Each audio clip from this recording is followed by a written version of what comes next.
The gravel road wound like a scar through the woods, its edges swallowed by gnarled trees and shadow. At the end of the road, where sunlight seemed to die, stood a house that locals whispered about but rarely looked at. Its windows stared out like empty eyes. Its roof, dark and sharp, was crowned with a widow's walk no one had climbed in decades. This was the Montague House, built before the Civil War, rumored cursed since the day its first owner hanged himself in the attic. To outsiders, it was just an old colonial mansion. 3 floors of faded clapboard, peeling shutters, and iron railings rusting under years of rain. But to the villagers nearby, it was a place where things happened. They spoke of cold drafts that came from nowhere, of candlelight flickering behind windows long boarded shut, and of children hearing their names whispered from the hedges. Few dared to go near it after dusk. Yet for John Montague, the house was a bargain too good to ignore. A university historian with the fascination for old properties, he saw only an investment, a sprawling estate where he could write, restore, and raise his family. His wife, Evelyn, had reservations she couldn't name. Even as she stood on the porch that first day, she felt a heaviness on her chest, like the house itself was watching her. Their children, Anna, age 10, and David, age 8, said nothing. They clutched their toys and looked at the darkened windows, sensing something they didn't understand. The first nights were uneventful. John unpacked his books, Evelyn arranged the kitchen, and the children explored the creaking halls. But small things began almost at once. Doors that had been closed would be open in the morning. The grandfather clock in the hallway ticked, though no one had wound it. In the nursery, Anna found an old wooden doll with a cracked face sitting in the corner, a doll no one had brought into the house. By the end of the first week, sleep had become impossible. The children woke at precisely 3:15 a.m., screaming that a woman in black stood at their door, whispering their names. Evelyn, already pale from exhaustion, began to hear faint sobbing in the hallway when she was alone. One evening, she swore she saw a figure in the upstairs window, a pale woman's face watching her as she worked in the garden, but when she ran inside, the room was empty. The house itself seemed alive. Cold spots formed in random corners. Mirrors fogged and cracked without warning. The family dog, a golden retriever named Max, refused to enter the nursery, standing rigid with hackles raised, growling at empty air. John tried to brush it off. Old houses creak, he told his wife, and the kids are just nervous. But then came the night when he woke to find Evelyn standing beside the bed, her eyes glassy, whispering in a voice that wasn't hers, "It's still my house." He shook her awake, but she had no memory of it. The next morning, he finally admitted what he'd been feeling since they moved in, a pressure, like a presence leaning against him wherever he went. By the 3rd week, the Montagues were desperate. They had moved for a new beginning, but instead had stumbled into something older and darker than they could understand. Out of options and terrified for their children, John made a call he never thought he'd have to make. He reached out to the only people known for confronting what others feared to name, Ed and Lorraine Warren. As the phone clicked and rang, the house seemed to exhale, its walls creaking as though amused. Something was waiting. Rain lashed against the windows like 1,000 fingernails. Inside the Montague house, the air had grown so heavy that even breathing felt like a struggle. Since John's call to Ed and Lorraine Warren, the activity had only worsened. It was as if the house sensed their plea for help and was now baring its teeth. Anna and David no longer slept in their own rooms. Every night, like clockwork, at 3:15 a.m., the woman in black appeared. Sometimes she stood at the foot of Anna's bed, her head tilted, whispering things the girl refused to repeat. Sometimes she crouched by David's pillow, her breath cold as winter, murmuring, "Stay with me," until he woke screaming. The children began drawing her over and over long black dress, hollow eyes, twisted mouth filling pages of their school notebooks with the same terrible figure. Evelyn was unraveling. She spent hours pacing the hallways, muttering prayers, clutching her cross. One night, John found her standing in front of the nursery mirror, running her hand across its cracked surface as though searching for something inside it. When he called her name, she spun around, eyes wide and distant, then blinked back tears as if waking from a nightmare. Objects now moved on their own. Cutlery clattered across the kitchen counter, doors slammed so hard the walls shook. The smell of smoke, old, acrid, like burned wood, drifted through the halls at odd hours. Though there was no fire, the family dog, Max, refused to enter the house entirely. He slept outside under the porch, whining at night like he sensed something prowling the halls.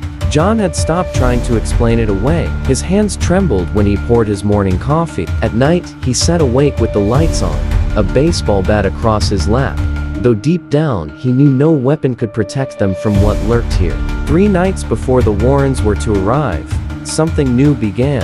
In the parlor, the grandfather clock struck midnight. Even though it had been dead for years, Evelyn woke to the sound of footsteps circling the bed, soft and deliberate. When she reached for John's hand, she found it ice cold. He, too, had heard it. The footsteps stopped at the edge of the bed. Then a voice, faint, rasping, like a whisper through water, said, "They cannot help you." That morning, John found deep scratches on the wooden floor beside their bed. Not claw marks, but words carved as if by invisible nails. "Get out." The children were now barely speaking. Anna began humming old nursery rhymes she'd never learned, in a voice that wasn't her own. David's eyes would glaze over mid-conversation, and he'd mutter, she's coming, till Evelyn shook him back to himself. The Montagues were trapped between fear and disbelief, clinging to the only lifeline they had, the upcoming visit from Ed and Lorraine Warren. On the day of their arrival, a storm rolled in from the coast, swallowing the sky in black clouds. The house seemed to hum with anticipation, its walls groaning as if something inside it was waking up. Just before dusk, headlights cut through the rain at the end of the drive. A dark sedan pulled up, its doors opening with a creak. Lost in the storm's roar, out stepped Ed Warren, heavy coat drawn tight, eyes scanning the house with the caution of a man who'd walked into darkness before. Beside him, Lorraine Warren lifted her face to the wind, her hand tightening around a small silver crucifix. She stopped cold. The moment her foot touched the porch, she felt it, a blast of freezing air, thick with sorrow and rage. Her breath caught. She saw, for just a flicker, a woman in black standing in the upstairs window, staring down at her with hollow eyes. "She's here," Lorraine whispered. Ed set down the equipment case, his jaw tightening. "Let's get inside." As they crossed the threshold, the front door swung shut behind them with a sound like a coffin closing. The investigation had begun. The front door closed behind Ed and Lorraine with a sound like a coffin sealing. The temperature inside was instantly colder than the rain outside. Lorraine felt it at once, a pressure, heavy and low. The house itself was pushing against her. Ed muttered a prayer under his breath as he began unpacking equipment. Cameras, tape recorders, crucifixes, blessed candles. John Montague met them in the hallway, his face drawn and hollow-eyed. Evelyn hovered behind him, holding Anna and David close. The children didn't look at the Warrens. They stared at the staircase, as if waiting for something to descend. Lorraine reached out and touched Evelyn's hand. "We'll help you," she said softly, but her eyes flicked upward. In the shadows at the top of the stairs, she saw movement, a flicker of black lace retreating into the dark. Ed set up a base of operations in the parlor. He placed a recorder on the mantle, its red light blinking. He gave the family small crucifixes to wear and instructed them to stay together. "Don't answer if something calls your name," he warned, "no matter what you hear." As the first hour passed, the house grew restless. The grandfather clock ticked, though no one had wound it in decades. A door upstairs slammed so hard the walls trembled. On the tape recorder, a faint voice began to emerge, low and rasping, saying something like, "Mine, still mine." At midnight, Ed began reading prayers aloud.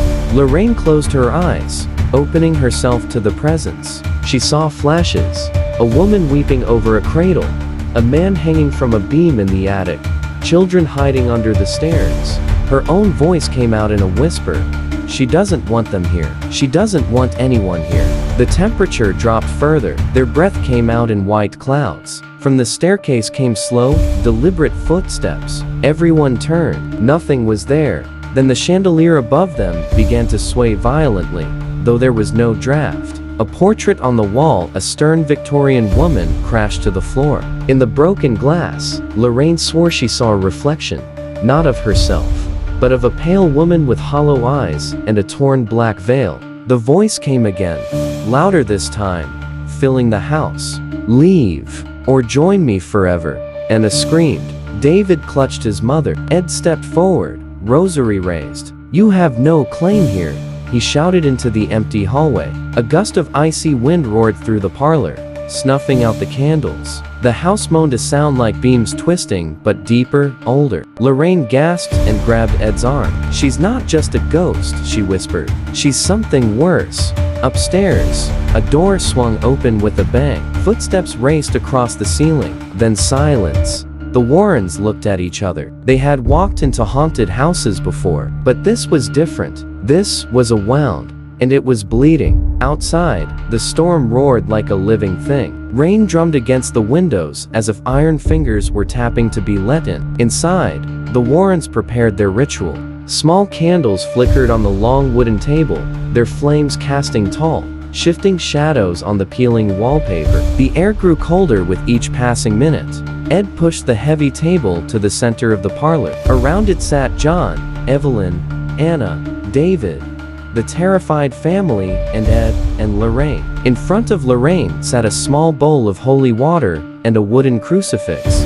The candle flames burned bluish, trembling, as though a silent wind swept through the room. "She's listening to us," Lorraine whispered, eyes half closed. "She doesn't want to leave.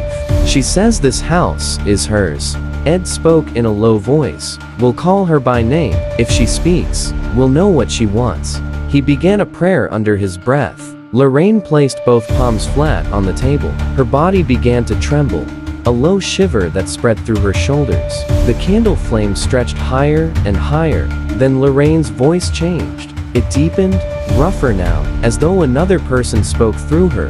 "They took my children from me. They burned my house to the ground. I punished them. This house is mine. This land is mine. This child is mine." Evelyn gasped and gripped her husband's arm. The walls groaned. The chandelier above rattled violently. A cold wind swept through the parlor, though every window was shut. Lorraine's head tilted back, eyes rolling white. The voice howled, "You will not take them from me again." Suddenly, every candle went out at once. The room plunged into darkness. For a heartbeat, no one breathed. Then something heavy began to crawl across the floorboards, unseen, but close, circling the table. Ed's hand shot to his holy water. "Stay calm," he barked. "She's trying to manifest." A child's giggle echoed in the dark, high, sharp, and not from any living throat. The table shuddered, lifting slightly off the ground before slamming back down with a crash. Lorraine's body jerked violently. She whispered, almost in her own voice again, "She's not alone. There's something else here.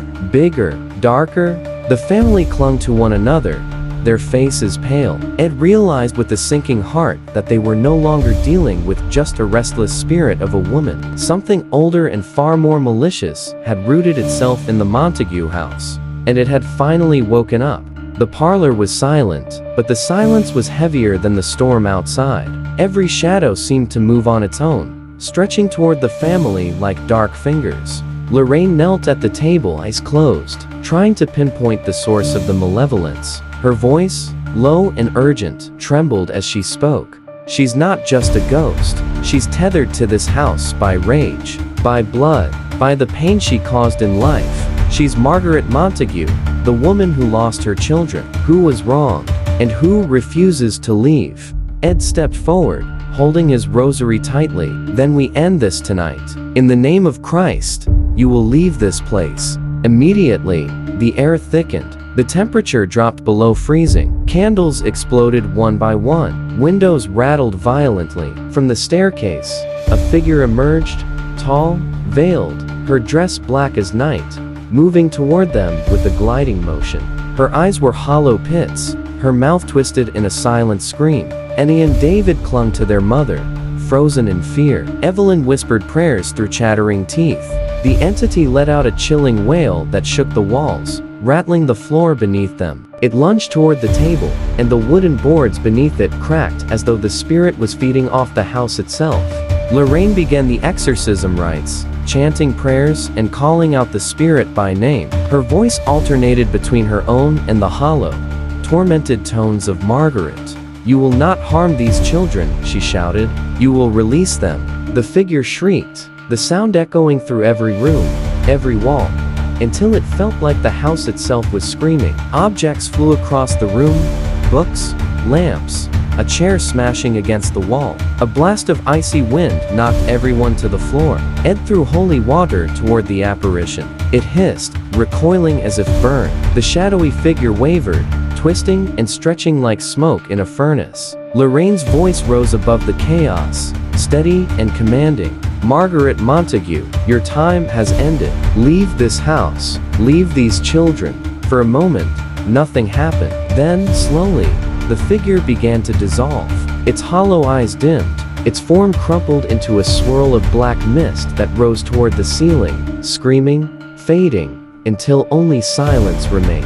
The temperature slowly rose. The candles flickered back to life. The house felt lighter but still scarred, as if exhausted from holding such dark energy for decades. The Montagues sat together, trembling, tears streaming down their faces. The storm outside began to wane. Max, the dog, cautiously stepped back inside, sniffing the floor as if confirming the danger was gone. Ed and Lorraine exchanged a glance. "It's contained," Ed said, though his voice held a warning. "The house is free for now, but it will always be sensitive. A thin place between our world and hers."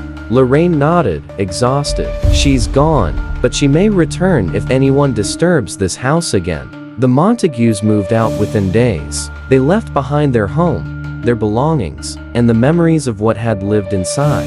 Locals say that even now, from the road, you can see the windows, dark and unwelcoming.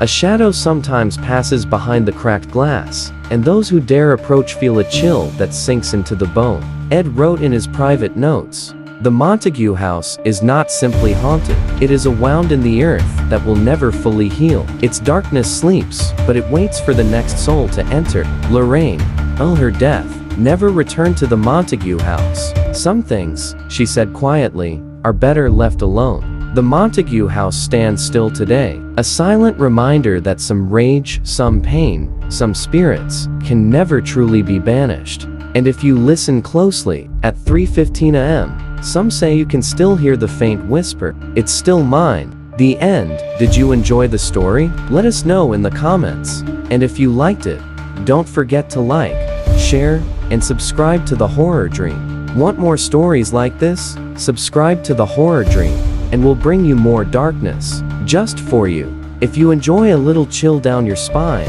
stick around, like, share, and hit that subscribe button, right here on The Horror Dream. Your support keeps us going, so stay with us. Subscribe to The Horror Dream for more spine-tingling tales.